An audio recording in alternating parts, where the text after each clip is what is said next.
He's our new head of school. Now, what I'm going to do is this. I want to start by, first of all, apologizing for wearing the way I am. There are two reasons. One is I tend to wear like this as a mark of respect to my audience. So typically, if the Queen calls me, I would be wearing this. Likewise, if Jacinda calls for a function, I would. It's a mark of my respect to the audience. The second reason is because I've been away overseas for 2.5 weeks. I haven't ironed my shirt, so I need to hide it a little bit, if you don't mind. Okay? Right. What I'm going to do is, at some point, I'll send this around. It's our attempt to explain what a professional quantity surveyor and a professional construction manager would do in their career. It's on 2 pages, just a single sheet, 2 pages, and it's an attempt by us to write it in plain English. There are many people who don't understand quantity surveyors. What do you guys do? Construction managers, what do you guys do? Tradies, everybody understands. You do the real work. But what about these creatures called construction managers? Sometimes they're called con men. Con men, short for construction managers. So what do you guys do? Or quantity surveyors, do you measure quantities? We actually have had students who've done a bit of research, and the career advisors at the school actually say, oh yeah, we know. They offer it in Otago. That's land surveying. They don't know the difference between land surveyors and quantity surveyors. So here's an attempt to put it all in a couple of pages in plain language. For instance, let me just read out the first one. Who is a quantity surveyor? In summary, the professional quantity surveyor is 4 things. 1, the cost expert. Okay, yeah, would that be fair enough to work out the costs? There you go, that's important. Second, now this is a bit maybe not so commonly known, they're the legal experts in the construction industry, a bit like lawyers for construction projects. Because 95% of construction projects, the contract that's drafted is not done by lawyers. Lawyers do not get involved at all. I'm sure you might have realized that. It's typically a standard form, we just use it and we carry on with life. It is administered by the team between the contractor and the subcontractors as well as the clients, okay? So we've got no lawyers involved in 95% of construction projects in New Zealand and around the world, okay? So again, they're like the legal expert, like a lawyer for construction projects. The third thing is, of course, the technology aspects. When I say technology, understanding drawings, understanding technology as well as the management of it. The fourth element is the project management of it. So there are 4 components. The cost side, the legal side, the technology side, and the management. Those are the 4 things. I was talking to some of the parents earlier, the little bit of time that I had to chat with some of them. They said, yeah, but these guys are already experts. They can build buildings. They can build houses, they can do all sorts of things. So what extra do they get at university? I was starting to explain. Now, to be fair to me, I would need 2 whole days to explain what it is that you might learn at university beyond what you experts have already done as traders, okay? So I've got about 10 minutes left, I think, to sort of summarize, just to give you some examples of some of the things that might interest you if you choose to pursue further. Remember, it's not the money. Because as a trader, you do much better than most of us academics and or sort of qualified quantity surveyors or project managers. Okay? Now, so I'll cover that very briefly, just to demonstrate some of the things that you might do. Apart from, of course, you might have seen Reno here with his gadgets round when you entered the place. Yeah, so he plays with those kind of gadgets. I've got no idea what they are. But anyway, that's just me. That's because I started life as a quantity surveyor. I happened to do a degree because I'm originally from Malaysia, and the parents will say, oh, at birth you're a quantity surveyor and you're an accountant. Typical, you saw that video. I'm sorry, that's how I was brought up. My children's different. My eldest daughter, she said after school I'm going on this rotary exchange to Austria. I said, did I hear that right? Australia? No, Austria. She's going to pick up German, yeah? And come back speaking German. And I thought, you must be kidding. Got over it. She went to Austria. She's back now. She's a real person. She hasn't become a German. She's still all right. She's got her training. Okay, she's doing a degree. Yeah, I know. I couldn't convince her to do her trades. My son, we thought sending to Navy. He decided he wants to do engineering, something like that. I'm hoping my youngest daughter, she might be interested to become a tradie. She's a bit small, but she'll be all right, I'm sure, as a tradie. But anyway, that's for later. She's still in high school now. Coming back then, so what is it that you might learn at university which is different? Okay. Now, the first thing is, I'm sure you all agree, when you're doing your work, you've got certain standards, specifications, and so on. You're looking at the drawings, and you're constructing content drawings. Would that be right? Yeah. Right. I've got a slide, which I didn't want to waste time putting up slides. There's no PowerPoint at all, believe it or not. Yes, I know at universities as well, they don't necessarily have PowerPoint. Not all lectures have it. The slide shows work must be strictly constructed according to the drawings. I repeat, work must be constructed strictly in accordance with the drawing. And I've got a slide which shows this contractor, they built the staircase with the number 3.46 embedded onto the slab.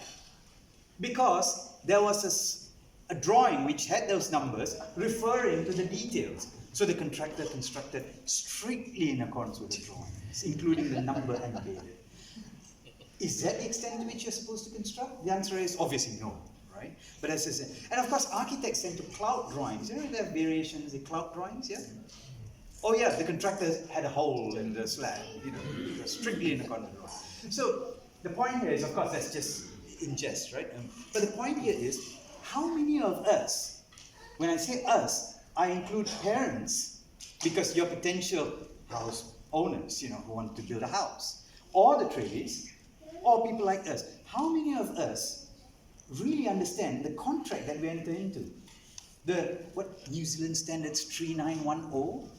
Or the Registered Master Builders Contract? Or the SA 2017, previously SA 2009? Oh yeah, that's the contract we're using, sure. But do we really understand the clauses in the contract? I tell you what, evidence shows from my undergraduate students as well as master students, life could be a lot simpler than what is written in all these standard forms of building contracts. I kid you not. Because these standard forms of contracts have got words like whereas, hereinafter, hereinbefore. Have you seen those words in any of the contracts? Yep. Does it sound familiar? Right. Or on the date first hereunto set forth. That's not English. And it goes on and on. And I'll share with you an example of some clauses which you and I are probably more comfortable with. Okay? The contractor must start the work on the date stated in A4. Just been there. Is that okay? Do we all understand that? This is some of the skills that we teach at university. In other words, we go back to basics and stop deceiving the whole society, really, the construction industry, into believing that construction contracts are complex and you must use words like whereas, hereinbefore, shall, and the said, and all that kind of crap. I'm serious. This is what we've done. And I can share with you one more thing. Do you know our undergraduate student? I'll mention his name. It's a positive thing. Nico Lambert, one of our students.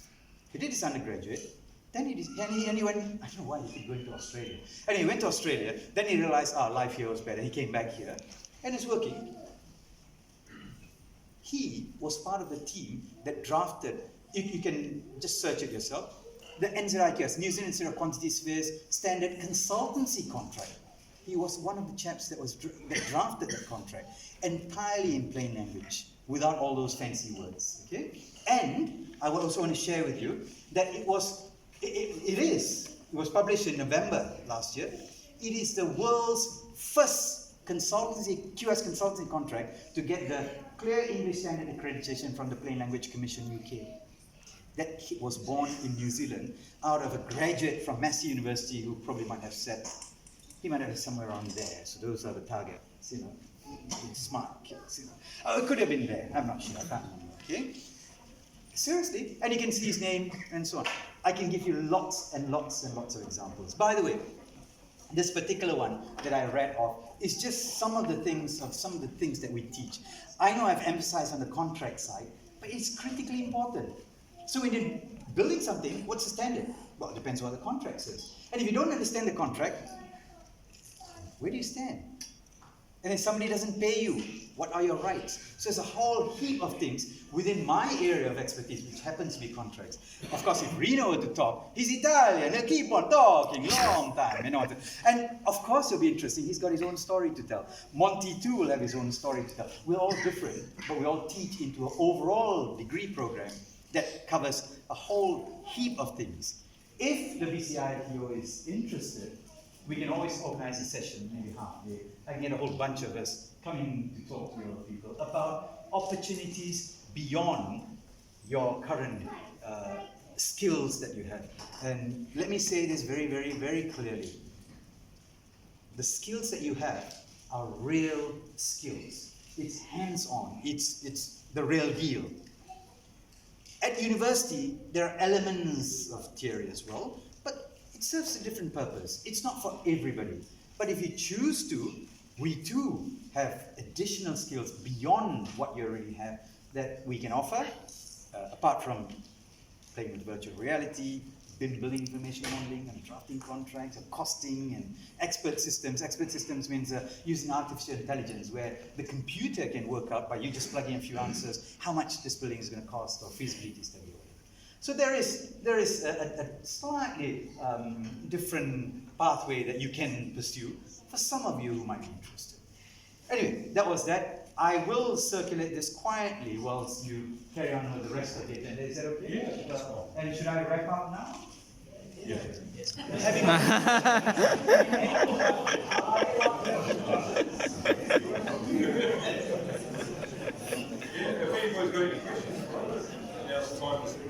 Anyone, any questions? Yep. Does this course have to be done on a full-time basis, or can it be done? That's a very good question. The answer is on the sheet. The answer is, look. Read the contract. No. There's no contract.